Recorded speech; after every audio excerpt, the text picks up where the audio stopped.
परीक्षेमध्ये अतिशय महत्वाचा जो भाग आहे तो आहे विराम चिन्हांचा। ठीक आहे, तर थोडक्यात आपण पटकन विराम चिन्ह याचा अभ्यास करून टाकूया।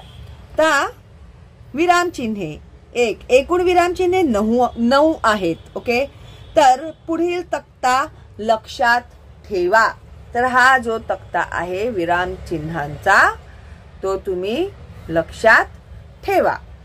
ठीक आहे, तर परीक्षेमध्ये आहे ना जोड्या लावामध्ये सुद्धा हे येतं किंवा ह्या चिन्हाचं नाव लिहा असं येतं, तर तुम्हाला ते लिहिता आलं पाहिजे।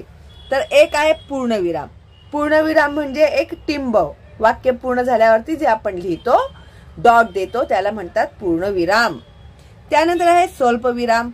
स्वल्पविराम म्हणजे एकापेक्षा जास्त वस्तूंची किंवा कोणात तरी नावे वगैरे आपण लिहत असतो त्यावेळी आपण स्वल्पविरामाचा वापर करतो। रमा स्वल्पविराम, उषा स्वल्पविराम, रमेश स्वल्पविराम असं। ठीक आहे, त्यानंतर स्वल्पविरामच्या नंतर आहे अपूर्ण विराम। हे कोणतं आहे? अपूर्ण विराम आहे। पूर्ण विराम 1 डॉट, अपूर्ण विराम 2 डॉट। 5 प्रश्न चिन्ह। कोणताही प्रश्न आपण विचारलेला असेल तर त्याच्या पुढे प्रश्न चिन्ह दिलाच पाहिजे। ओके, त्यानंतर उद्गार चिन्ह। हे आहे उद्गार चिन्ह, अबब, अरे असं, ते उद्गारवाचक चिन्ह। मी ना तुम्हाला व्याकरण शिकवलेलं आहे ना, ते व्याकरण जर तुम्ही पाहिलं असेल तर तुमच्या हे बरोबर लक्षात येईल।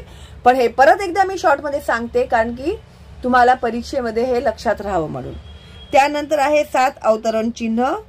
हे बघा, एक आहे एकेरी अवतरण चिन्ह, एक आहे दुहेरी अवतरण चिन्ह।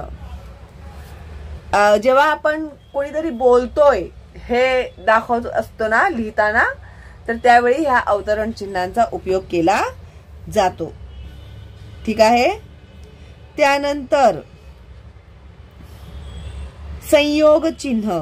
संयोग चिन्ह म्हणजे 2 वाक्यांना जेव्हा आपण जोडायचं असतं तेव्हा आपण संयोग चिन्हाचा वापर करतो। त्यानंतर आहे अपसारण चिन्ह।